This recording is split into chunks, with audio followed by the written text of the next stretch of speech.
ईसा पूर्व 5वीं शताब्दी का एथेंस यूनानी सभ्यता अपने स्वर्णिम काल में थी।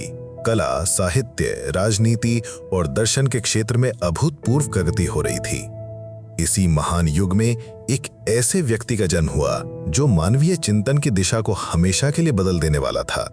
ये व्यक्ति था सुकरात, वो दार्शनिक जिसने कभी एक भी शब्द नहीं लिखा, फिर भी पश्चिमी दर्शन का पिता कहलाया, जिसने अपने प्रश्नों से लोगों को परेशान किया लेकिन सच्चाई की खोज का एक नया रास्ता दिखाया। सुकरात की कहानी केवल एक व्यक्ति की जीवनी नहीं है, बल्कि ये उस युग की गाथा है जब इंसान ने पहली बार अपने अस्तित्व, अपने ज्ञान और अपनी नैतिकता पर गंभीरता से सवाल उठाए। ये कहानी उस व्यक्ति की है जिसने कहा था, अपनी जांच किए बिना जीवन जीने योग्य नहीं है, और इस सिद्धांत पर अपनी जान तक की कुर्बानी दे दी।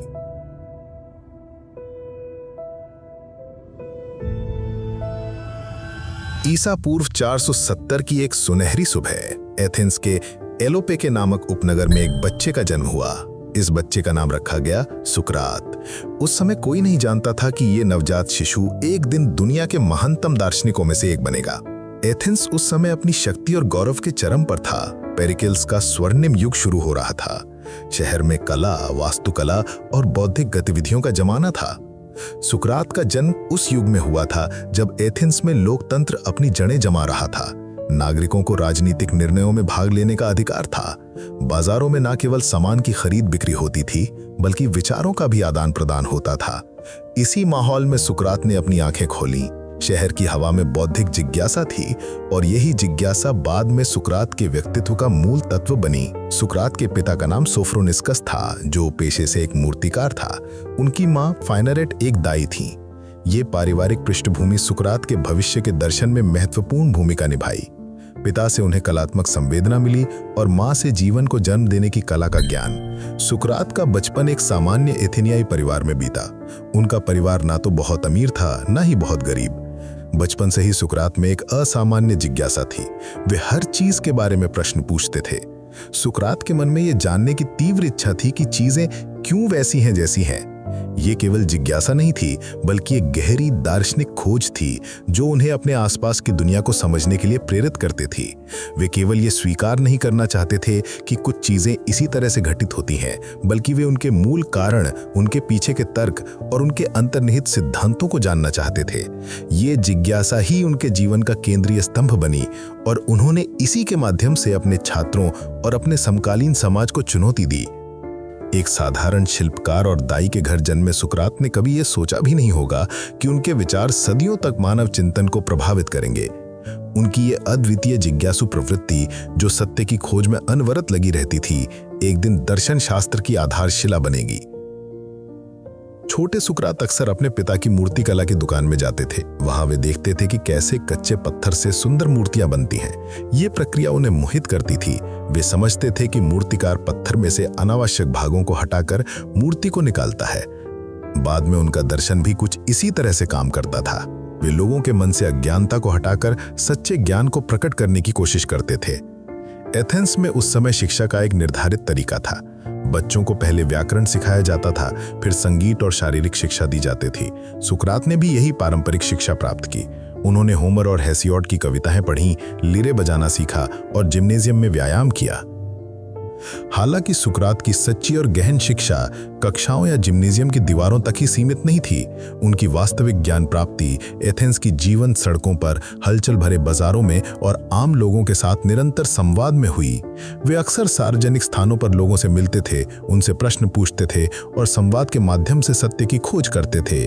ये अनौपचारिक शिक्षा, जिसे सुकराती पद्धति के नाम से जाना जाता है, उन्हें जीवन के व्यावहारिक पहलुओं, मानवीय स्वभाव की जटिलताओं और समाज की गहरी समझ प्रदान करती थी। इसी माध्यम से उन्होंने अपने दर्शन का विकास किया और एथेंस के नागरिकों को आत्मचिंतन और क्रिटिकल थिंकिंग के लिए प्रेरित किया। हालांकि धर्म के प्रति उनका दृष्टिकोण केवल पारंपरिक अनुष्ठानों का पालन करने तक सीमित नहीं था।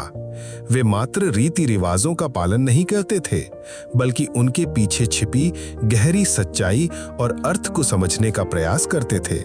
सुकरात का मानना था कि सच्चा धर्म केवल बाहरी दिखावे में नहीं, बल्कि आंतरिक समझ और नैतिक आचरण में निहित है।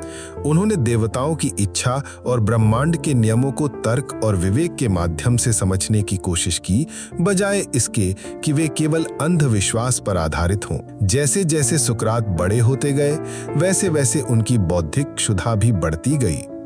युवावस्था में पहुंचकर वे एथेंस के बौद्धिक जीवन में सक्रिय रूप से भाग लेने लगे। उस समय एथेंस में कई प्रसिद्ध विचारक और शिक्षक आते जाते रहते थे। सुकरात इन सभी से मिलते थे, उनकी बातें सुनते थे और प्रश्न पूछते थे। इसी दौरान सुकरात की मुलाकात एनेक्सागोरस के विचारों से हुई। एनेक्सागोरस एक प्राकृतिक दार्शनिक था जो कहता था कि सब कुछ का कारण मन है। यह विचार सुकरात को बहुत आकर्षक लगा। उन्होंने एनेक्सागोरस की किताब खरीदी और उसे पढ़ा, लेकिन जल्दी ही उन्हें निराशा हुई, क्योंकि एनेक्सागोरस भी अंततः भौतिक कारणों की ही व्याख्या करता था, मन और आत्मा की नहीं। युवा सुकरात ने अपने समय के अन्य प्रसिद्ध दार्शनिकों को भी सुना। हेराक्लाइटस के विचार जो कहते थे कि सब कुछ प्रवाह में है, परमिनेडीज के विचार जो अस्तित्व की अपरिवर्तनीयता की बात करते थे, और पाइथागोरस के गणितीय दर्शन से भी वे परिचित हुए। लेकिन किसी भी दर्शन से वे पूरी तरह संतुष्ट नहीं थे। उन्हें लगता था कि सभी दार्शनिक बाहरी दुनिया की व्याख्या करने में व्यस्त हैं, लेकिन कोई भी इंसान के भीतरी जीवन, नैतिकता और आत्मा के बारे में संतोषजनक उत्तर नहीं दे रहा। सुकरात की युवावस्था उस समय बीती जब एथेंस अपनी शक्ति के चरम पर था। पेरिक्लीस के नेतृत्व में एथेंस एक महान साम्राज्य बन गया था। पार्थेनोन का निर्माण हो रहा था, कलाकार और कवि संरक्षण पा रहे थे। लेकिन इसी समय एथेंस और स्पार्टा के बीच तनाव भी बढ़ रहा था, जो बाद में पेलोपोनेसियन युद्ध का कारण बना। इस राजनीतिक उथल-पुथल का सुकरात पर गहरा प्रभाव पड़ा। वे देख रहे थे कि लोकतंत्र के नाम पर कैसे भीड़ का शोषण हो रहा है। वक्ता और राजनेता अपनी बातों से लोगों को बहका रहे हैं। न्याय और सच्चाई की जगह चतुराई और वाकछल ले रही है। यह देखकर सुकरात के मन में यह प्रश्न उठा कि क्या सच में कोई व्यक्ति जानता है कि न्याय क्या है, साहस क्या है या अच्छाई क्या है? एथेंस के अगोरा बाजार में सुकरात अक्सर जाते थे। यहाँ न केवल खरीद बिक्री होती थी, बल्कि ये शहर का बौद्धिक केंद्र भी था। यहाँ दार्शनिक, कवि, राजनेता और व्यापारी सभी मिलते थे। सुकरात इन सभी से बातचीत करते थे। उन्होंने पाया कि हर व्यक्ति अपने क्षेत्र में विशेषज्ञ होने का दावा करता है, लेकिन जब गहराई से पूछा जाता है तो पता चलता है कि वास्तव में वे कुछ भी नहीं जानते। युवावस्था के अंत में सुकरात के साथ एक घटना घटी जिसने उनके जीवन की दिशा बदल दी। उनके एक मित्र चेरेफोन ने डेल्फी के प्रसिद्ध मंदिर जाकर पाइथिया से पूछा कि क्या सुकरात से कोई बुद्धिमान व्यक्ति है। पाइथिया का उत्तर था कि कोई नहीं। ये उत्तर सुकरात के लिए एक पहेली बन गया। वे जानते थे कि वे कोई विशेष ज्ञान नहीं रखते, फिर देवता ने ऐसा क्यों कहा? इस पहेली को सुलझाने के लिए सुकरात ने एथेंस के प्रसिद्ध ज्ञानियों से मिलना शुरू किया। उन्होंने राजनेताओं, कवियों, शिल्पकारों और दूसरे बुद्धिजीवियों से बात की। हर बातचीत में वे पाते थे कि जो लोग बुद्धिमान माने जाते हैं, वे वास्तव में अपने ज्ञान की सीमाओं को नहीं जानते। वे ये मानकर चलते हैं कि वे सब कुछ जानते हैं, जबकि सच्चाई ये है कि वे अपनी अज्ञानता से अवगत नहीं हैं। इस खोज के दौरान सुकरात को एक महत्वपूर्ण एहसास हुआ। उन्होंने पाया कि उनकी बुद्धिमत्ता इसी बात में है कि वे अपनी अज्ञानता को स्वीकार करते हैं, जबकि दूसरे लोग सोचते हैं कि वे जानते हैं। सुकरात ईमानदारी से कहते हैं कि वे नहीं जानते। मैं जानता हूं कि मैं कुछ नहीं जानता। ये कथन सुकरात के दर्शन का आधार बन गया। डेल्फी की भविष्यवाणी के बाद सुकरात का जीवन पूर्णतः बदल गया था। अब वे केवल एक जिज्ञासु युवक नहीं रह गए थे, बल्कि एक मिशन पर निकले थे। उनका लक्ष्य था सच्चे ज्ञान की खोज और अज्ञानता के भ्रम को तोड़ना। लेकिन यह कार्य इतना आसान नहीं था जितना लगता था। एथेंस के बौद्धिक समुदाय में उस समय सोफिस्ट नामक शिक्षकों का बड़ा प्रभाव था। ये लोग अपने को ज्ञान का भंडार समझते थे और पैसे लेकर युवकों को बयानबाजी और तर्क वितर्क की कला सिखाते थे। सुकरात ने जब इन सोफिस्टों से मिलना शुरू किया तो उन्हें एक गंभीर समस्या दिखाई दी। ये शिक्षक केवल जीतने की कला सिखाते थे, सच्चाई खोजने की नहीं। वे अपने शिष्यों को ये सिखाते थे कि कैसे किसी भी विषय पर, चाहे वो सही हो या गलत, प्रभावशाली तरीके से बोला जाए। उनके लिए सफलता का मतलब था बहस में जीतना। यह दृष्टिकोण सुकरात को बिल्कुल पसंद नहीं आया। सुकरात का मानना था कि ज्ञान की खोज पैसे के लिए नहीं बल्कि प्रेम में करना चाहिए। वे कहते थे कि जो व्यक्ति पैसे के लिए ज्ञान बेचता है वो ज्ञान की गरिमा को कम करता है। इसीलिए सुकरात में कभी भी अपनी शिक्षा के लिए पैसे नहीं लिए। वे मुफ्त में लोगों से बात करते थे, उनके विचारों को चुनौती देते थे और सच्चे ज्ञान की खोज में उनकी मदद करते थे। सन 429 बीसीई में सुकरात की पहली मुठभेड़ प्रोटागोरस नामक एक प्रसिद्ध सोफिस्ट से हुई जब वे लगभग 40 वर्ष के थे। प्रोटागोरस का प्रसिद्ध कथन था, मनुष्य सभी चीजों का मापदंड है। इसका अर्थ था कि कोई निरपेक्ष सत्य नहीं है, हर व्यक्ति के लिए सत्य अलग हो सकता है। यह विचार सुकरात को बिल्कुल स्वीकार नहीं था। उनका मानना था कि न्याय, सत्य और अच्छाई जैसे मूल्य निरपेक्ष हैं और इन्हें खोजा जा सकता है। जब सुकरात और प्रोटेगोरस के बीच बहस हुई तो ये एथेंस की बौद्धिक दुनिया की एक महत्वपूर्ण घटना बनी। प्रोटेगोरस अपनी वाक चतुरता के लिए प्रसिद्ध था, लेकिन सुकरात के सामने उसकी चतुराई फीकी पड़ गई। सुकरात ने अपने प्रश्नों के माध्यम से यह दिखाया कि प्रोटेगोरस के विचार में अंतर्विरोध हैं।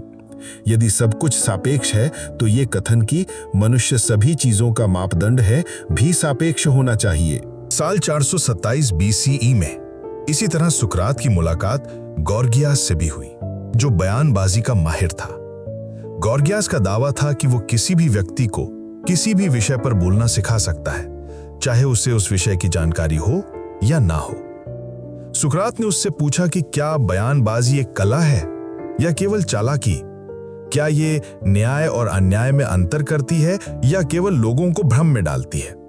गॉर्गियास के पास इन प्रश्नों का संतोषजनक उत्तर नहीं था। इन मुठभेड़ों के दौरान सुकरात ने अपनी अनूठी पद्धति विकसित की, जिसे बाद में सुक्रेटिक मेथड कहा गया। ये पद्धति प्रश्नों और उत्तरों पर आधारित थी। सुकरात कभी भी सीधे उपदेश नहीं देते थे, बल्कि वे प्रश्न पूछते रहते थे जब तक कि व्यक्ति अपनी सीमा को स्वीकार न कर ले। उदाहरण के लिए, यदि कोई व्यक्ति कहता था कि वो साहस को जानता है, तो सुकरात पूछते थे, साहस क्या है? जब वो व्यक्ति कोई परिभाषा देता था तो सुकरात उस परिभाषा में कमियां निकालते थे। वे ऐसे उदाहरण देते थे जो उस परिभाषा के अनुकूल नहीं बैठते थे। इस प्रकार वे दिखाते थे कि व्यक्ति वास्तव में साहस को नहीं जानता, भले ही वो इसका उपयोग रोजाना करता हो। ये पद्धति बहुत प्रभावशाली थी, लेकिन साथ ही परेशान करने वाली भी। लोग सुकरात के पास ज्ञान प्राप्त करने आते थे, लेकिन चले जाते समय वे ये जानकर परेशान होते थे कि वे जितना समझते थे उससे कम जानते हैं। इसीलिए सुकरात को अक्सर दंश मारने वाली मक्खी कहा जाता था, क्योंकि उनके प्रश्न लोगों को बेचैन कर देते थे। सुकरात के व्यक्तित्व का एक और दिलचस्प पहलू था उनकी आंतरिक आवाज, जिसे वे डेमोनियन कहते थे। ये कोई देवी देवता की आवाज नहीं थी, बल्कि उनका अपना ही आंतरिक संकेत था जो उन्हें गलत काम करने से रोकता था। सुकरात कहते थे कि ये आवाज उन्हें बचपन से सुनाई देती है और ये हमेशा नकारात्मक होती है, यानी ये उन्हें बताती है कि क्या ना करें। डेमोनियन सुकरात के जीवन में कई महत्वपूर्ण मोड़ों पर सक्रिय हुई थी। जब भी वे कोई गलत निर्णय लेने वाले होते थे, ये आवाज उन्हें रोक देती थी। उदाहरण के लिए, जब उनके मित्र उन्हें राजनीति में भाग लेने के लिए कहते थे, तो ये आवाज उन्हें मना कर देती थी।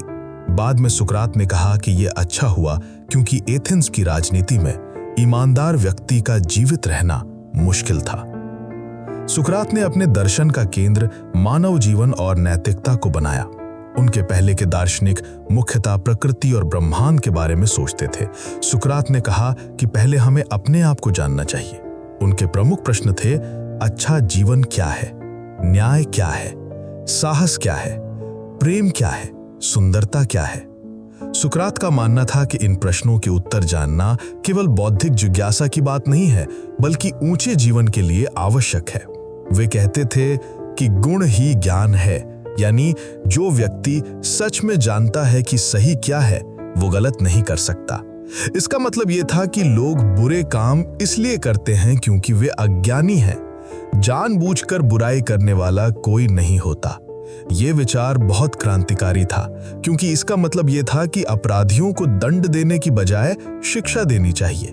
सुकरात कहते थे कि कोई भी व्यक्ति जानबूझकर गलत काम नहीं करता।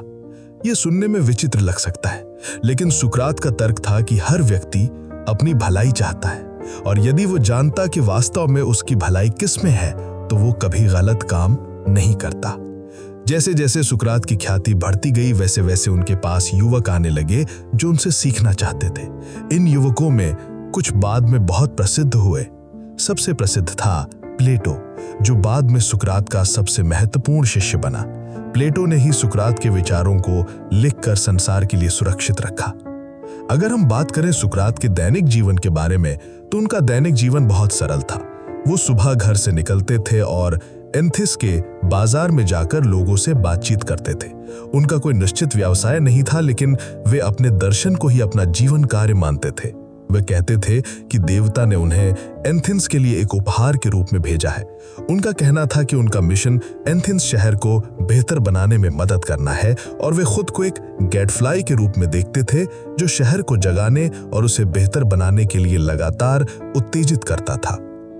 सुकरात एक ऐसा नाम जो केवल दर्शन शास्त्र के क्षेत्र में ही नहीं, बल्कि युद्ध के मैदान में भी असाधारण वीरता का प्रतीक है। इतिहास उन्हें एक महान दार्शनिक के रूप में याद करता है, जिनके विचारों ने पश्चिमी सभ्यता की नींव रखी, लेकिन उनकी मैध्य सेवा भी उतनी ही उल्लेखनीय और प्रेरणादायक थी। सुकरात ने 3 प्रमुख युद्धों में भाग लिया, जहां उन्होंने अपनी शारीरिक और नैतिक दृढ़ता का परिचय दिया। पोटिडिया का युद्ध 432 ईसा पूर्व। ये पेलोपोनेसियन युद्ध की शुरुआत में एक महत्वपूर्ण घेराबंदी थी। सुकरात ने इस युद्ध में एक होप्लाइट यानी भारी पैदल सैनिक के रूप में भाग लिया। यहाँ उन्होंने न सिर्फ अपनी बहादुरी का प्रदर्शन किया, बल्कि उन्होंने अपने मित्र और शिष्य एल्सीबाइडस को भी बचाया, जो घायल हो गए थे। सुकरात ने एल्सीबाइडस को सुरक्षित स्थान पर ले जाने में मदद की और उन्हें अपनी ढाल से ढका, जिससे वे दुश्मन के हमलों से बच सके। इस घटना के लिए उन्हें बहादुरी पुरस्कार से सम्मानित किया गया था। यद्यपि सुकरात ने सम्मान एल्सीबाइडस को देने पर जोर दिया था। डेलियम का युद्ध 424 ईसा पूर्व। ये एथेंस और बोएसिया के बीच एक विनाशकारी लड़ाई थी, जिसमें एथेनियन सेना को भारी हार का सामना करना पड़ा। पीछे हटने के दौरान जब एथेनियन सैनिक दहशत में भाग रहे थे, सुकरात ने शांत और संयमित रहते हुए अपनी टुकड़ी को व्यवस्थित रूप से पीछे हटने में मदद की। प्लेटो ने अपनी कृतियों में इस घटना का उल्लेख किया है, जहां वे सुकरात के अटूट धैर्य और साहस की प्रशंसा करते हैं। उन्होंने ये भी बताया कि सुकरात ने ज़ेनोफोन को गिरने से बचाया जब ज़ेनोफोन का घोड़ा गिर गया था। सुकरात ने ज़ेनोफोन को उठा लिया और उनके घोड़े को भी सुरक्षित निकाला। एम्फिपोलिस का युद्ध 422 ईसा पूर्व। यह पेलोपोनेसियन युद्ध का एक और महत्वपूर्ण टकराव था, जहां एथेनियन सेना को स्पार्टन्स के हाथों हार मिली थी। सुकरात ने इस युद्ध में भी भाग लिया और अपनी कर्तव्य निष्ठा और साहस का प्रदर्शन किया। हालांकि इस युद्ध के बारे में विस्तृत विवरण उपलब्ध नहीं है, लेकिन यह सुकरात की निरंतर सैन्य सेवा और एथेंस के प्रति उनकी निष्ठा को दर्शाता है। लेकिन यह ख्याति उनके लिए सुख की बात नहीं थी। वे जानते थे कि उनके प्रश्न और उनकी सच्चाई की खोज कई लोगों को परेशान करती है। जिन लोगों को वे अज्ञानी साबित करते थे, वे उनसे नाराज होते थे। धीरे धीरे उनके शत्रु भी बनने लगे थे। सुकरात अब केवल एक जिज्ञासु दार्शनिक नहीं रह गए थे, बल्कि एक गुरु बन गए थे, जिनके पास ज्ञान की प्यास लेकर युवक आते थे। लेकिन सुकरात की शिक्षा पद्धति अन्य शिक्षकों से बिल्कुल अलग थी। वे कहते थे कि वे कोई ज्ञान नहीं देते, बल्कि लोगों के भीतर छिपे ज्ञान को बाहर लाने में मदद करते हैं। इसे वे मानसिक प्रसव की संज्ञा देते थे, जैसे उनकी मां एक दाई के रूप में बच्चों के जन्म में सहायता करती थी। ये दृष्टिकोण शिक्षा के क्षेत्र में क्रांतिकारी था। उस समय के अधिकतर शिक्षक, विशेषकर सोफिस्ट, अपने शिष्यों के मन में जानकारी भरते रहते थे। वे लंबे भाषण देते थे और शिष्यों से अपेक्षा करते थे कि वे उन्हें रट लें। लेकिन सुकरात का मानना था कि वास्तविक ज्ञान तभी आता है जब व्यक्ति स्वयं सोचे और समझे। उनका कहना था कि ज्ञान कोई ऐसी चीज नहीं है जिसे एक व्यक्ति दूसरे में डाल दे, बल्कि यह हर व्यक्ति के भीतर मौजूद है और इसे केवल जगाना होता है। सुकरात अपनी इस पद्धति की तुलना अपनी मां के काम से करते थे। जैसे दाई बच्चे को जन्म नहीं देती बल्कि केवल प्रसव में सहायता करती है, वैसे ही सुकरात भी ज्ञान को जन्म नहीं देते थे बल्कि लोगों के मन में छिपे विचारों को बाहर लाने में मदद करते थे। इस प्रक्रिया को मेयोटिक्स कहा जाता था, जिसका अर्थ है दाई की कला। सुकराती पद्धति का मुख्य हथियार था प्रश्न, लेकिन ये कोई साधारण प्रश्न नहीं थे। ये ऐसे प्रश्न थे जो व्यक्ति को सोचने पर मजबूर कर देते थे। सुकरात की बातचीत हमेशा किसी न किसी परिभाषा की खोज से शुरू होती थी। जब कोई व्यक्ति इन प्रश्नों का उत्तर देता था तो सुकरात उस उत्तर में कमी निकालते थे। वे ऐसे उदाहरण देते थे जो उस परिभाषा के अनुकूल नहीं बैठते थे। फिर वे कहते थे कि यदि आपकी परिभाषा सही है तो ये उदाहरण कैसे संभव है। इस प्रकार वे व्यक्ति को ये एहसास कराते थे कि उसकी परिभाषा अधूरी या गलत है। उदाहरण के लिए, यदि कोई कहता था कि साहस का मतलब है युद्ध में डटकर खड़े रहना, तो सुकरात पूछते थे कि क्या पीछे हटना कभी साहस नहीं हो सकता? क्या एक चिकित्सक जो महामारी के दौरान मरीजों की सेवा करता है वो साहसी नहीं है? क्या एक व्यक्ति जो अपनी गलती मानने की हिम्मत रखता है वो साहसी नहीं है? इस प्रकार वो दिखाते थे कि साहस केवल युद्ध के मैदान में ही नहीं पाया जाता है। सुकराती पद्धति का पहला चरण था व्यक्ति को उसकी अज्ञानता का एहसास कराना। सुकरात कहते थे कि जब तक व्यक्ति ये नहीं समझता कि वो नहीं जानता, तब तक वो सीख नहीं सकता। जो व्यक्ति सोचता है कि वो सब कुछ जानता है, वो नया ज्ञान प्राप्त करने के लिए तैयार नहीं होता है। इस प्रक्रिया को सुकराती विस्मय कहा जाता था। जब व्यक्ति को एहसास होता था कि वो जिसे जानता समझता था वास्तव में वो उसे नहीं जानता, तो वो विस्मय और परेशानी में पड़ जाता था। यह परेशानी ज्ञान की खोज की शुरुआत थी। सुकरात कहते थे कि विस्मय ही प्रश्न की माता है। लेकिन यह प्रक्रिया आसान नहीं थी। कई लोग इस एहसास को सहन नहीं कर पाते थे कि वे अज्ञानी हैं। वे सुकरात पर गुस्सा करते थे और उन्हें परेशान करने वाला समझते थे। सुकरात इसे समझते थे और कहते थे कि सत्य की खोज में दर्द होता है, जैसे प्रसव में दर्द होता है। लेकिन जैसे प्रसव के दर्द के बाद जीवन आता है, वैसे ही अज्ञानिता के एहसास के बाद सच्चा ज्ञान आता है। सुकरात के शिक्षण का केंद्रीय विषय था गुण और ज्ञान के बीच संबंध। उनका प्रसिद्ध सिद्धांत था, गुण ही ज्ञान है। इसका मतलब था कि जो व्यक्ति सच में जानता है कि अच्छाई क्या है, वो बुराई नहीं कर सकता। सुकरात का मानना था कि सभी गुण, न्याय, साहस, संयम, पवित्रता वास्तव में ज्ञान के ही रूप हैं। ये विचार पहली बार में विचित्र लग सकता है। आखिर हम रोजाना देखते हैं कि लोग जानते हुए भी गलत काम करते हैं। लेकिन सुकरात कहते थे कि यदि कोई व्यक्ति वास्तव में समझता कि कोई काम उसके लिए बुरा है, तो वो उसे नहीं करेगा। जब लोग बुरे काम करते हैं तो वे सोचते हैं कि ये उनके लिए अच्छा है या कम से कम हानिकारक नहीं है। सुकरात कहते थे कि कोई भी व्यक्ति जानबूझकर अपना नुकसान नहीं करता है। सुकरात ने शिक्षा का फोकस बाहरी सफलता से हटाकर आंतरिक तरक्की की देखभाल पर केंद्रित किया। वे कहते थे कि लोग अपने शरीर की देखभाल करते हैं, अपनी संपत्ति का ख्याल रखते हैं, लेकिन अपनी चेतना की उपेक्षा करते हैं। सुकरात के अनुसार आंतरिक देखभाल का मतलब था अपने चेतना का विकास करना और सच्चे ज्ञान की खोज करना। वे कहते थे कि बिना जांचे परखे जीवन जीने योग्य नहीं है। हर व्यक्ति को अपने जीवन, अपने विचारों और अपने कामों की लगातार जांच करनी चाहिए। ये आत्मचिंतन केवल एक बार का काम नहीं था, बल्कि एक जीवन भर चलने वाली प्रक्रिया थी। सुकरात कहते थे कि जैसे शरीर को रोजाना भोजन की जरूरत होती है, वैसे ही मन को रोजाना सच्चाई की जरूरत होती है। यदि मन को यह भोजन नहीं मिलता तो वो कमजोर और बीमार हो जाती है। सुकरात के सभी शिष्यों में प्लेटो सबसे महत्वपूर्ण था। सन 407 ईसा पूर्व प्लेटो पहली बार सुकरात से मिला। उस समय वह केवल 20 साल का था। प्लेटो एरिस्टन नामक एक कुलीन परिवार से आता था। उसके पूर्वज में सोलोन जैसे महान राजनेता थे। प्लेटो बचपन से ही प्रतिभाशाली था और उसमें कविता लिखने की अच्छी क्षमता थी। वह राजनीति में भी रुचि रखता था और सोचता था कि बड़ा होकर एथेंस का नेता बनेगा। लेकिन जब प्लेटो की मुलाकात सुकरात से हुई तो उसका पूरा जीवन बदल गया। पहली ही बातचीत में सुकरात ने प्लेटो को यह एहसास करा दिया कि वह जितना समझता है उससे कम जानता है। यह एहसास प्लेटो के लिए एक आघात था, लेकिन साथ ही ये एक नई शुरुआत भी थी। प्लेटो ने तुरंत अपनी सारी कविताएं जला दी और सुकरात का शिष्य बन गया। वह सुकरात के साथ लगभग 8 साल रहा और उनकी हर बातचीत को ध्यान से सुनता रहा। बाद में प्लेटो ने सुकरात के विचारों को संवादों के रूप में लिखा। आज हम सुकरात के बारे में जो कुछ भी जानते हैं वह मुख्यतः प्लेटो की लिखी गई बातों से ही जानते हैं। प्लेटो के अलावा सुकरात के कई अन्य प्रसिद्ध शिष्य थे। एल्सिबियाडिस एक बहुत ही आकर्षक और प्रतिभाशाली युवक था। वह धनी परिवार से था और राजनीति में बड़ी महत्वाकांक्षाएं रखता था। एल्सिबियाडिस सुकरात से बहुत प्रभावित था और कहता था कि सुकरात की बातें सुनकर उसे ऐसा लगता है जैसे उसकी आत्मा हिल जाती है। लेकिन एल्सिबियाडिस की महत्वाकांक्षा और अधीरता उसे सुकरात के धैर्यपूर्ण रास्ते पर चलने से रोकती थी। वह चाहता था कि तुरंत सब कुछ मिल जाए। अंततः एल्सिबियाडिस ने राजनीति को चुना और बाद में वह एथेंस के लिए एक समस्या बन गया। वह देशद्रोह के आरोप में देश छोड़कर भागा और स्पार्टा का साथ दिया। क्रिटियास भी सुकरात का एक शिष्य था, लेकिन वह भी गलत रास्ते पर चला गया। जब एथेंस में 30 तानाशाहों का शासन आया तो क्रिटियास उनमें से एक बना। उसने क्रूरता से शासन किया और कई निर्दोष लोगों को मारा। यह सुकरात के लिए बहुत दुखदाई था कि उनके शिष्य ऐसे काम कर रहे थे। जेनोफोन एक और महत्वपूर्ण शिष्य था। वह एक सैनिक और इतिहासकार था। जेनोफोन ने भी सुकरात के बारे में लिखा है। उसकी लिखी मेमोराबिलिया नामक पुस्तक से हमें सुकरात के व्यक्तित्व और उनकी शिक्षाओं के बारे में अच्छी जानकारी मिलती है। हालांकि सुकरात का शिक्षण कोई औपचारिक स्कूल में नहीं होता था।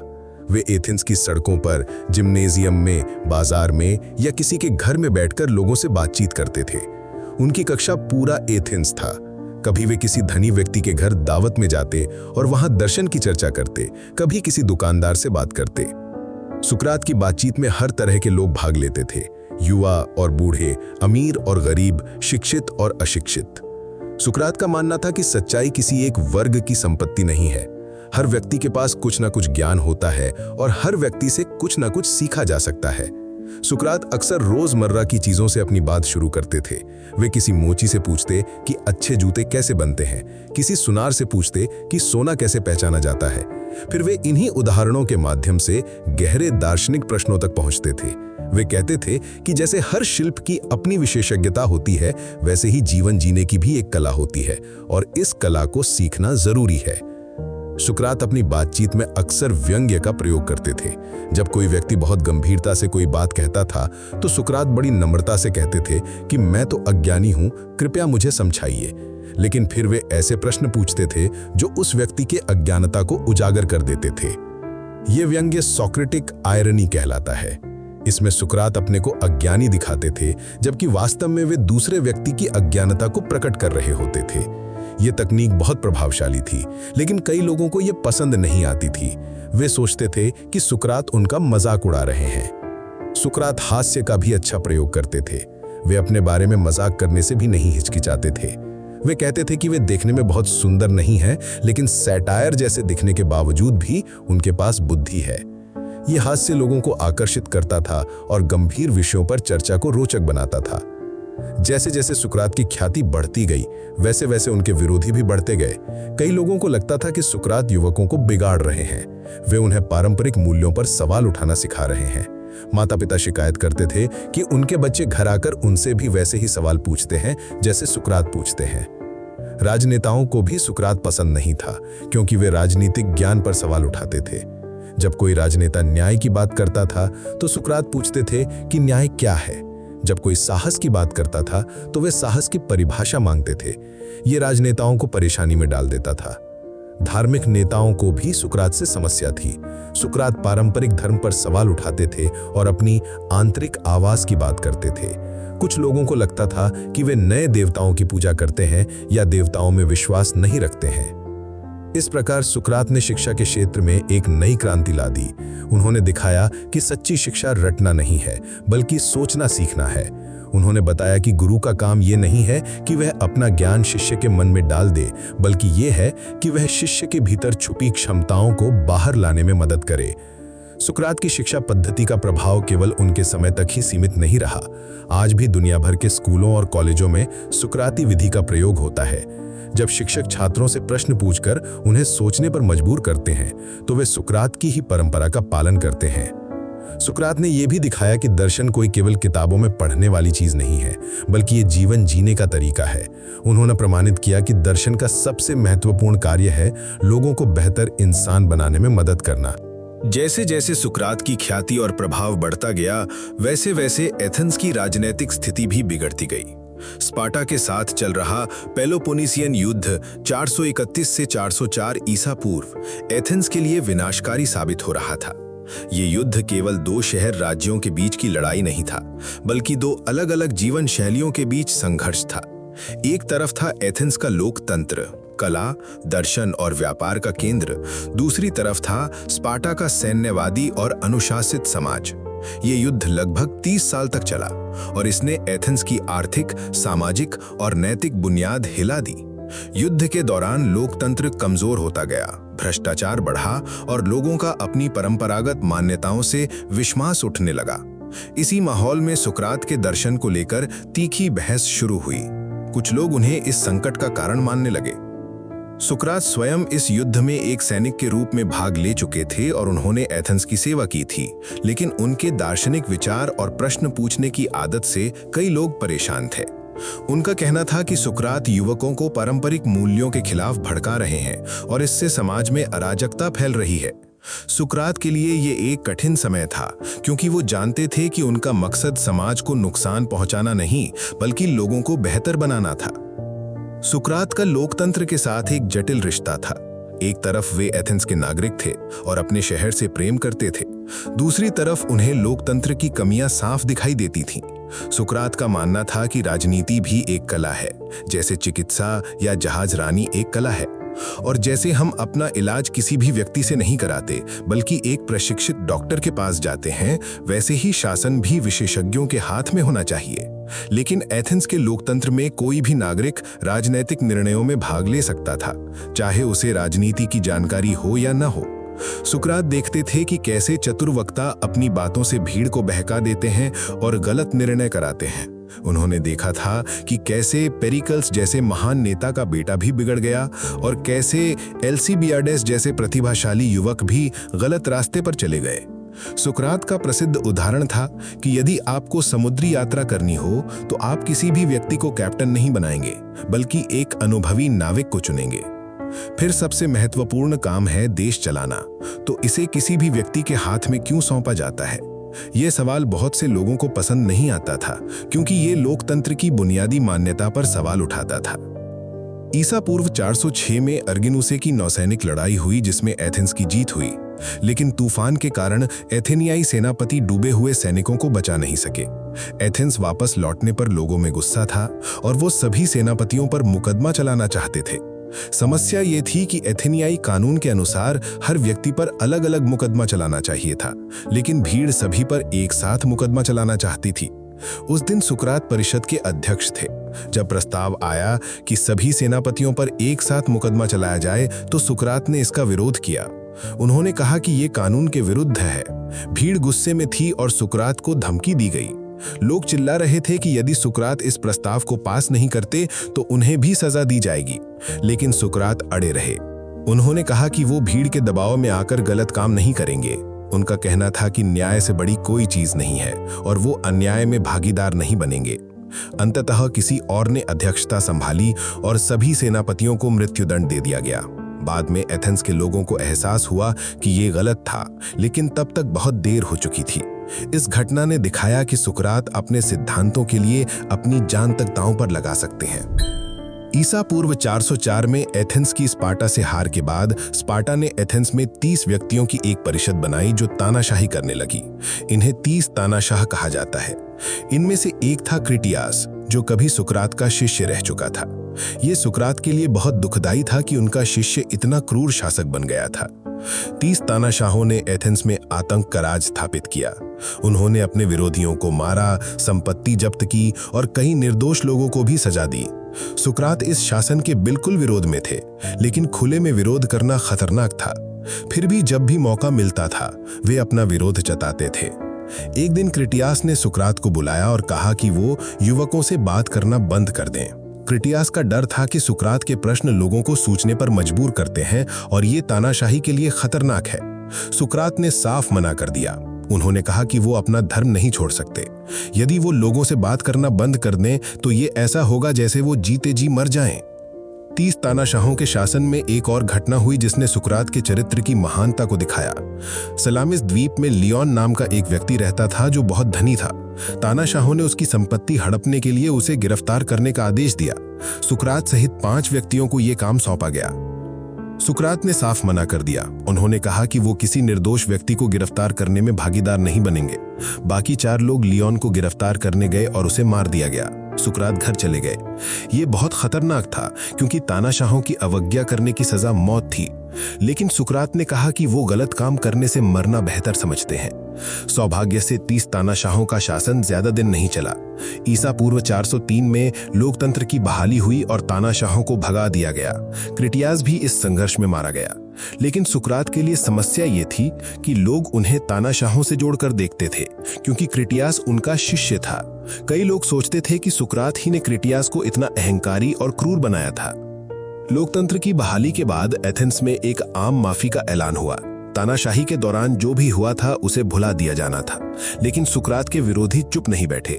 वो अलग अलग तरीकों से सुकरात पर अटैक करने की तैयारी करने लगे। उनके मुख्य विरोधी थे मेलिटस एक कवि, एनाइटस एक राजनेता और लाइकॉन एक वक्ता। मेलिटस का कहना था कि सुकरात युवकों को भ्रष्ट करते हैं। वे उन्हें अपने माता पिता और पारंपरिक मूल्यों के खिलाफ भड़काते हैं। एनाइटस का आरोप था कि सुकरात लोकतंत्र के विरोधी हैं और वे कुलीन वर्गीय विचारधारा को बढ़ावा देते हैं। लाइकॉन कहता था कि सुकरात नास्तिक हैं और वे एथेंस के देवताओं में विश्वास नहीं करते। इन आरोपों में कुछ सच्चाई भी थी और कुछ अतिशयोक्ति भी। सुकरात वाकई युवकों को सवाल पूछना सिखाते थे, लेकिन उनका मकसद उन्हें बिगाड़ना नहीं बल्कि उन्हें सोचने पर मजबूर करना था। वे लोकतंत्र की कमियों की आलोचना करते थे, लेकिन वे एथेंस के वफादार नागरिक थे। वे पारंपरिक धर्म पर सवाल उठाते थे, लेकिन वे नास्तिक नहीं थे। सुकरात के विरोधियों ने उनके खिलाफ माहौल बनाने के लिए कॉमेडी का भी सहारा लिया। एरिस्टोफेनस नामक एक प्रसिद्ध कॉमेडी लेखक ने द क्लाउड्स नामक एक नाटक लिखा जिसमें सुकरात का मजाक उड़ाया गया था। इस नाटक में सुकरात को एक पागल दार्शनिक के रूप में दिखाया गया था जो हवा में लटककर आसमान का अध्ययन करता है और बेकार के सवाल पूछता रहता है। ये नाटक बहुत लोकप्रिय हुआ और इसने सुकरात की छवि को नुकसान पहुंचाया। बहुत से लोग जो सुकरात को व्यक्तिगत रूप से नहीं जानते थे, वे इस नाटक के आधार पर उनके बारे में राय बना लेते थे। सुकरात के दोस्त उनसे कहते थे कि वे इस नाटक का जवाब दें, लेकिन सुकरात हंसकर कहते थे कि यदि वे हर अफवाह का जवाब देने लगे तो उनके पास दर्शन के लिए समय ही नहीं बचेगा। हालांकि सुकरात ने इस नाटक को हंसी में उड़ा दिया, लेकिन बाद में उन्होंने स्वीकार किया कि इसने लोगों के मन में उनके खिलाफ पूर्वाग्रह पैदा किए थे। जब उन पर मुकदमा चला तो उन्होंने कहा कि उनके असली दुश्मन वे लोग हैं जिन्होंने सालों से उनके खिलाफ झूठे प्रचार किए हैं, ना कि वे लोग जिन्होंने औपचारिक रूप से उन पर आरोप लगाए हैं। सुकरात के कुछ विरोध व्यक्तिगत कारणों से भी थे। एनाइटस के साथ एक दिलचस्प घटना हुई थी। एनाइटस का बेटा सुकरात से मिलता था और उनकी बातों से प्रभावित था। एक दिन एनाइटस ने अपने बेटे से कहा कि वो व्यापार का काम संभाले, लेकिन बेटे ने मना कर दिया। उसने कहा कि वो दर्शन की पढ़ाई करना चाहता है। एनाइटस को लगा कि सुकरात ने उसके बेटे को बिगाड़ दिया है। उसने सुकरात से कहा कि वे उसके बेटे से बात करना बंद कर दें। सुकरात ने जवाब दिया कि वे किसी को जबरदस्ती अपनी बात सुनने के लिए नहीं कहते। यदि एनाइटस का बेटा उनकी बात सुनता है तो इसका मतलब यह है कि उसे ये अच्छी लगती है। एनाइटस इस जवाब से नाराज हो गया और सुकरात का दुश्मन बन गया। इसी तरह कई और लोग थे जिन्हें सुकरात के सवालों से परेशानी होती थी। सुकरात अक्सर लोगों को यह एहसास करा देते थे कि वे जितना समझते हैं उससे कम जानते हैं। ये बात कई लोगों को चुभती थी, खासकर उन्हें जो खुद को बहुत बुद्धिमान समझते थे। साथ ही धार्मिक आरोप सुकरात के खिलाफ सबसे गंभीर आरोप था। एथेंस में धर्म केवल व्यक्तिगत विश्वास की बात नहीं थी, बल्कि ये राज्य और समाज की बुनियाद थी। एथेंस के अपने देवता थे, अथेना, ज्यूस, अपोलो और कई अन्य। इन देवताओं की पूजा केवल धार्मिक कर्तव्य नहीं थी, बल्कि नागरिक कर्तव्य भी थी। सुकरात पर आरोप था कि वे एथेंस के देवताओं में विश्वास नहीं करते और नए देवताओं की पूजा करते हैं। ये आरोप उनकी आंतरिक आवाज या डेमोनियन को लेकर था। सुकरात कहते थे कि उन्हें बचपन से एक आंतरिक आवाज सुनाई देती है जो उन्हें गलत काम करने से रोकती है। विरोधियों का कहना था कि ये किसी नए देवता की आवाज है। वास्तव में सुकरात धार्मिक व्यक्ति थे। वे नियमित रूप से धार्मिक अनुष्ठानों में भाग लेते थे और देवताओं में विश्वास रखते थे, लेकिन उनका धर्म पारंपरिक धर्म से अलग था। वे केवल रीति रिवाजों का पालन नहीं करते थे, बल्कि धर्म के पीछे की सच्चाई को समझने की कोशिश करते थे। यह दृष्टिकोण कई पारंपरिक लोगों को पसंद नहीं आता था। ईसा पूर्व 399 की शुरुआत में सुकरात के विरोधियों ने अंततः उन पर औपचारिक आरोप लगाने का फैसला किया। मेलिटस ने अदालत में एक लिखित शिकायत दायर की गई। आरोप 3 मुख्य बिंदुओं पर आधारित थे। पहला, सुकरात राज्य के देवताओं में विश्वास नहीं करते। दूसरा, वे नए देवताओं की पूजा करते हैं। तीसरा, वे युवकों को भ्रष्ट करते हैं। यह मुकदमा केवल कानूनी मामला नहीं था, बल्कि एक राजनीतिक और सामाजिक लड़ाई थी। एक तरफ थे वे लोग जो पारंपरिक मूल्यों की रक्षा करना चाहते थे और सुकरात को एक खतरा समझते थे। दूसरी तरफ थे सुकरात के शिष्य और समर्थक जो उन्हें एक महान शिक्षक और दार्शनिक मानते थे। सुकरात के दोस्तों ने उन्हें सलाह दी कि वे अपनी सफाई के लिए किसी अनुभवी वकील की मदद लें, लेकिन सुकरात ने मना कर दिया। उन्होंने कहा कि वे अपनी सफाई खुद करेंगे, क्योंकि केवल वे ही जानते हैं कि उनका असली मकसद क्या है। वे कहते थे कि यदि वे सच कह रहे हैं तो किसी वकील की जरूरत नहीं है, और यदि वे झूठ कह रहे हैं तो कोई वकील भी उन्हें नहीं बचा सकता। इस प्रकार सुकरात अपने जीवन के सबसे बड़े संकट के सामने खड़े थे। वे जानते थे कि यह मुकदमा उनकी जिंदगी और मौत का सवाल है, लेकिन वे ये भी जानते थे कि वे अपने सिद्धांतों से समझौता नहीं कर सकते। उन्होंने अपना पूरा जीवन सत्य की खोज में बिताया था और अब वे सत्य के लिए अपनी जान देने को तैयार थे। सुकरात के साहस और दृढ़ता ने दिखाया कि वे केवल एक दार्शनिक नहीं थे, बल्कि एक ऐसे व्यक्ति थे जो अपने विश्वासों के लिए कुछ भी कुर्बान करने को तैयार थे। सुकरात शांति से अदालत में बैठे थे। उनके चेहरे पर कोई चिंता या डर नहीं था। वे जानते थे कि उनकी जिंदगी दांव पर है, लेकिन वे ये भी जानते थे कि वे सच के साथ हैं। जब उनसे पूछा गया कि वे आरोपों को स्वीकार करते हैं या इनकार करते हैं, तो सुकरात ने साफ और दृढ़ आवाज में कहा, मैं दोषी नहीं हूं। अदालत में सन्नाटा छा गया। मेलिटस ने अपना पक्ष रखते हुए कहा कि सुकरात एथेंस के लिए खतरा है। वे युवकों को बिगाड़ रहे हैं, पारंपरिक देवताओं का अपमान कर रहे हैं और समाज में अराजकता फैला रहे हैं। उसने कई उदाहरण दिए कि कैसे सुकरात के शिष्य एल्सिबियाडेस और क्रितियास गलत रास्ते पर गए। मेलिटस का तर्क था कि यदि सुकरात को नहीं रोका गया तो वे और भी युवकों को भटका देंगे। जब सुकरात की बारी आई अपनी सफाई करने की, तो उन्होंने जो भाषण दिया वो इतिहास की सबसे महान आत्मकथाओं में से एक है। प्लेटो ने इसे एपोलॉजी नाम से लिखा है। सुकरात ने कहा कि वे कोई वकील नहीं हैं और चतुर भाषणबाजी नहीं जानते। वे केवल सच कहेंगे, भले ही वो कड़वा हो। सुकरात ने अपने जीवन की कहानी सुनाई। उन्होंने बताया कि कैसे डेल्फी की भविष्यवाणी के बाद उन्होंने अपना जीवन सत्य की खोज में समर्पित कर दिया। उन्होंने कहा कि वे एथेंस के लिए भगवान का उपहार है, जैसे एक डंक मारने वाली मक्खी एक सुस्त घोड़े को जगाती है। वे एथेंस के लोगों को उनकी अज्ञानता का एहसास कराते हैं ताकि वे सच्ची ज्ञान की खोज कर सकें। धर्म के आरोप के जवाब में सुकरात ने कहा कि वे भगवान में विश्वास करते हैं। उनकी आंतरिक आवाज कोई नया देवता नहीं है, बल्कि भगवान की तरफ से मिला हुआ एक संकेत है जो उन्हें गलत काम करने से रोकता है। उन्होंने कहा कि यदि ये नास्तिकता है तो वे गर्व से नास्तिक कहलाना स्वीकार करते हैं। युवकों को भ्रष्ट करने के आरोप पर सुकरात ने तर्क दिया कि कोई भी व्यक्ति जानबूझकर अपना नुकसान नहीं करता। यदि वे युवकों को बिगाड़ते हैं तो वे अपने आसपास के माहौल को खराब कर रहे हैं, जिससे उनका खुद का नुकसान होता है। तो ये तर्कसंगत नहीं है कि वे जानबूझकर ऐसा करें, और यदि वे अनजाने में ऐसा कर रहे हैं तो उन्हें सिखाना चाहिए, सजा नहीं देनी चाहिए। सुकरात के भाषण का सबसे प्रभावशाली हिस्सा था जब उन्होंने मृत्यु के बारे में बात की। उन्होंने कहा कि वे मृत्यु से नहीं डरते, क्योंकि वे नहीं जानते कि मृत्यु बुरी चीज है या अच्छी। उनका कहना था कि हो सकता है मृत्यु एक गहरी नींद हो जिसमें कोई सपने नहीं आते, ये तो बहुत शांतिदायक होगी। या फिर हो सकता है मृत्यु के बाद वे दूसरी दुनिया में चली जाए, जहां वे होमर, हेसियोड और अन्य महान लोगों से मिल सकें। ये तो और भी बेहतर होगा। उन्होंने कहा कि वे केवल उसी चीज से डरते हैं जिसके बारे में वे जानते हैं कि वो बुरी है। अज्ञानता बुरी है, अन्याय बुरा है, कायरता बुरी है, लेकिन मृत्यु के बारे में कोई नहीं जानता कि वो क्या है। इसलिए मृत्यु के डर से अन्याय करना या अपने सिद्धांतों से समझौता करना ज्यादा बुरा है। सुकरात ने साफ कहा कि यदि अदालत उन्हें ये शर्त पर छोड़ दे कि वे दर्शन करना बंद कर दें, तो वे इसे स्वीकार नहीं करेंगे। उन्होंने कहा, जब तक मेरे शरीर में सांस है, मैं दर्शन करता रहूंगा और लोगों से कहता रहूंगा कि वे अपनी चेतना की देखभाल करें। यदि तुम मुझे 100 बार भी जीवित कर दो, मैं यही करूंगा। सुकरात का भाषण सुनने के बाद न्यायाधीशों ने मतदान किया। परिणाम बहुत करीबी निकला। 280 न्यायाधीशों ने सुकरात को दोषी ठहराया और 221 ने निर्दोष। केवल 30 मतों के अंतर से सुकरात को दोषी करार दिया गया। यह दिखाता था कि एथेंस का एक बड़ा हिस्सा अभी भी सुकरात के साथ था। एथेनियाई कानून के अनुसार जब किसी को दोषी ठहराया जाता था तो पहले अभियोजन पक्ष सजा का सुझाव देता था, फिर अभियुक्त अपनी सजा का सुझाव दे सकता था। उसके बाद न्यायाधीश दोनों में से किसी एक को चुनते थे। मेलेटस ने मृत्युदंड का सुझाव दिया। अब सुकरात की बारी थी अपनी सजा का सुझाव देने की।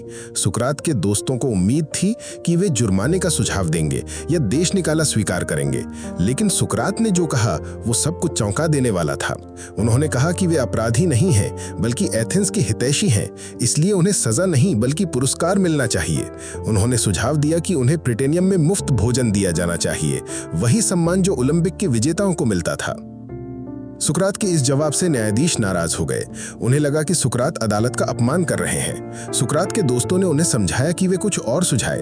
अंततः सुकरात ने कहा कि वे 30 मिना का जुर्माना देने को तैयार हैं, लेकिन चूंकि उनके पास इतना पैसा नहीं था, उनके दोस्त प्लेटो, क्रेटो और अन्य ने मिलकर ये राशि देने की पेशकश की। लेकिन ये बहुत देर हो चुकी थी। सुकरात के पहले के बयान से न्यायाधीश पहले से ही नाराज थे। जब दूसरा मतदान हुआ तो 360 न्यायाधीशों ने मृत्युदंड के पक्ष में मत दिया और केवल 141 ने विरोध में। पहले मतदान से 80 न्यायाधीश और सुकरात के खिलाफ हो गए थे। मृत्युदंड की घोषणा के बाद सुकरात ने अपना अंतिम भाषण दिया। उन्होंने कहा कि जिन लोगों ने उन्हें निर्दोष ठहराया था वे सच्चे न्यायाधीश हैं। जिन्होंने उन्हें दोषी ठहराया है वे जल्द ही पछताएंगे, क्योंकि सुकरात के बाद और भी लोग आएंगे जो उनसे सवाल पूछेंगे। सुकरात को मृत्युदंड की सजा के तुरंत बाद जेल में डाल दिया गया, लेकिन एथेनियाई परिमाण के अनुसार तब तक किसी को फांसी नहीं दी जा सकती थी जब तक डेलोस द्वीप से पवित्र जहाज वापस न आ जाए। ये जहाज अपोलो की पूजा के लिए गया था और इसके वापस आने तक कोई फांसी नहीं हो सकती थी। इस तरह सुकरात को 1 महीने की मोहलत मिली। ये महीना सुकरात के जीवन का सबसे शांतिपूर्ण समय था। रोजाना उनके दोस्त और शिष्य उनसे मिलने आते थे। वे दर्शन की चर्चा करते थे जैसे हमेशा करते थे। सुकरात बिल्कुल परेशान नहीं लगते थे। जेल के इन दिनों में सुकरात में कुछ कविताएं भी लिखीं। उन्होंने ईसॉप की कहानियों को कविता के रूप में लिखा और अपोलो की प्रशंसा में एक भजन भी लिखा। ये इंटरेस्टिंग था क्योंकि सुकरात ने अपने जीवन में कुछ लिखा नहीं था, लेकिन जब लोगों ने पूछा कि वे अचानक लिखने क्यों लगे तो उन्होंने कहा कि उन्हें सपने में ये करने को कहा गया था।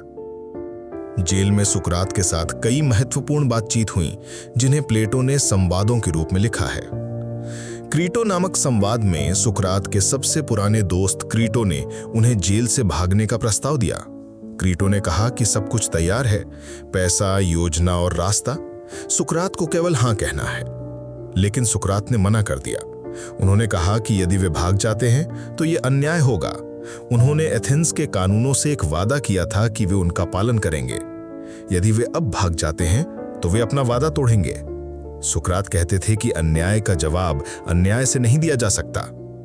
क्रीटो ने तर्क दिया कि एथेंस के लोगों ने ही पहले अन्याय किया है, इसलिए सुकरात का भागना उचित है। लेकिन सुकरात ने कहा कि 2 गलत मिलकर एक सही नहीं बनते।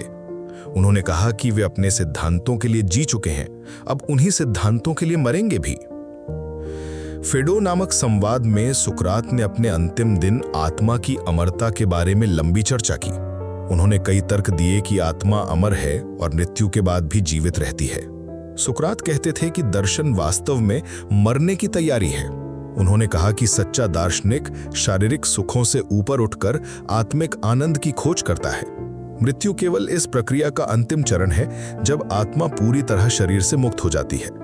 इसलिए मृत्यु दार्शनिक के लिए एक मुक्ति है, भयावहता नहीं। सुकरात के शिष्य सिमियास और सेबेस ने आत्मा की अमरता पर सवाल उठाए। सुकरात ने धैर्यपूर्वक उनके सभी सवालों के जवाब दिए। उन्होंने कहा कि आत्मा का जीवन से वैसा ही संबंध है जैसे आग का गर्मी से। जैसे आग गर्मी के बिना नहीं रह सकती, वैसे ही आत्मा जीवन के बिना नहीं रह सकती। इसलिए आत्मा कभी मर नहीं सकती। आखिरकार डेलोस से पवित्र जहाज वापस आ गया और सुकरात की फांसी का दिन निश्चित हो गया। सुकरात के दोस्तों के लिए यह सबसे दुखदायी दिन था, लेकिन सुकरात बिल्कुल शांत थे। दिन भर सुकरात अपने दोस्तों से दर्शन की चर्चा करते रहे। जब शाम हो गई और जेलर आया कि अब समय आ गया है, तो सुकरात ने कहा कि वे तैयार हैं। जेलर के आंखों में आंसू थे। उसने कहा कि उसने अपने जीवन में कई लोगों को जहर दिया है, लेकिन सुकरात जैसा नेक और बहादुर आदमी कभी नहीं देखा। हेमलॉक का जहर लाया गया। ये एक कप में था जिसमें सफेद पाउडर पानी में घोला गया था। सुकरात ने बड़ी शांति से कप को हाथ में लिया। उनके दोस्त रो रहे थे, लेकिन सुकरात ने उन्हें डांटा। उन्होंने कहा कि वे इसीलिए औरतों को यहां नहीं रहने दिया था कि वे शांति से मर सकें। सुकरात ने कहा कि मृत्यु एक यात्रा है और यात्रा शुरू करने से पहले देवताओं को धन्यवाद देना चाहिए। उन्होंने एक छोटी प्रार्थना की और फिर बिना किसी हिचकिचाहट के पूरा जहर पी गए। जेलर ने कहा कि अब उन्हें तब तक टहलना चाहिए जब तक उनके पैर भारी ना हो जाएं। सुकरात टहलते रहे और अपने दोस्तों से बात करते रहे। धीरे धीरे जहर का असर होने लगा। पहले उनके पैर सुन्न हुए, फिर जांघें, फिर पेट तक जहर पहुंचा। सुकरात लेट गए और शांति से अपने शरीर के सुन्न होने का वर्णन करते रहे जब तक उन्होंने आखिरी सांस नहीं लिया। अब जहर सुकरात के सीने तक पहुंचा। उन्होंने अचानक अपना चेहरा खोला जो ढका हुआ था और क्रीटो से कहा कि क्रीटो, हम एस्क्यूलैपियस के एक मुर्गे के कर्जदार हैं। कृपया ये कर्ज चुका देना और इसे भूलना मत। ये सुकरात के अंतिम शब्द थे। ये शब्द बहुत गहरे अर्थ रखते हैं। एस्क्यूलैपियस को तब मुर्गा चढ़ाया जाता था जब कोई बीमारी से ठीक हो जाता था। सुकरात का मतलब था कि जीवन एक बीमारी है और मृत्यु उसका इलाज है। अब वे ठीक हो रहे हैं, इसलिए भगवान का शुक्रिया अदा करना चाहिए। क्रीटो ने पूछा कि क्या वे कुछ और कहना चाहते हैं, लेकिन कोई जवाब नहीं आया। सुकरात चले गए थे।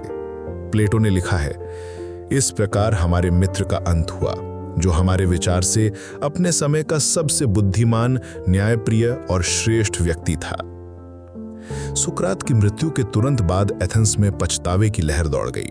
बहुत से लोगों को एहसास हुआ कि उन्होंने एक महान व्यक्ति को खो दिया है।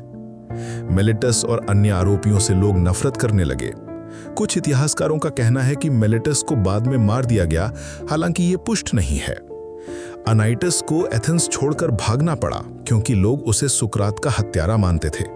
जहां भी वो जाता था, लोग उसका बहिष्कार करते थे। यह दिखाता था कि सुकरात की मृत्यु के बाद लोगों की राय बदल गई थी। सुकरात के शिष्य एथेंस छोड़कर अलग अलग जगह चले गए। प्लेटो मेगारा गया, जहां उसने यूक्लिड के साथ कुछ साल बिताए। बाद में वो वापस एथेंस आया और एकेडमी की स्थापना की। यूक्लिड भी एथेंस छोड़कर एशिया माइनर चला गया, जहां उसने अपना दर्शन स्कूल खोला। सुकरात की सबसे बड़ी विरासत है उनकी पूछताछ की पद्धति। सोक्रेटिक मेथड आज भी दुनिया भर के स्कूलों और कॉलेजों में इस्तेमाल होती है। जब कोई शिक्षक छात्रों से लगातार सवाल पूछकर उन्हें सोचने पर मजबूर करता है, तो वो सुकरात की परंपरा का पालन कर रहा होता है। सुकरात ने दिखाया कि ज्ञान सिर्फ जानकारी इकट्ठा करना नहीं है, बल्कि अपने विचारों की जांच करना है। उन्होंने सिखाया कि अज्ञानता को स्वीकार करना ज्ञान की शुरुआत है। ये विनम्रता आज भी सच्चे विद्वानों की पहचान है। सुकरात में नैतिकता को दर्शन के केंद्र में रखा। उनसे पहले दार्शनिक मुख्यतः प्रकृति के बारे में सोचते थे। सुकरात ने पूछा कि अच्छा जीवन क्या है। यह सवाल आज भी उतना ही प्रासंगिक है जितना 2500 साल पहले था।